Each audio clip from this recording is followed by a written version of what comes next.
பரபரப்பு செய்தி.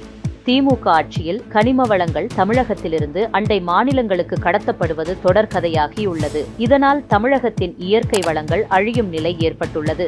இந்நிலையில் திருநெல்வேலி மாவட்டம் ராதாபுரம் வட்டத்திலிருந்து கேரளாவிற்கு கனிம வளங்கள் கடத்தப்படுவதாக வந்த தகவலை அடுத்து ராதாபுரம் துணை வட்டாட்சியர் அளித்த தகவலின்படி காவல்துறையினர் கனிம வளங்களை ஏற்றி சென்ற 3 லாரிகளை பிடித்து விசாரித்ததில் எந்தவித முறையான ஆவணமும் இல்லாமல் இருந்ததால் வழக்கு பதிவு செய்து விசாரித்ததில் அது திமுக முன்னாள் எம்பி ஞான திரவியத்துக்கு சொந்தமானது என தெரிய வந்துள்ளது. கனிம வள கொள்ளையை தடுக்க வேண்டிய ஆளுங்கட்சியை சேர்ந்த திமுகவின் முக்கிய நிர்வாகியே கடத்தலில் ஈடுபட்டுள்ளது பெரும் அதிர்ச்சியை ஏற்படுத்தியுள்ளது.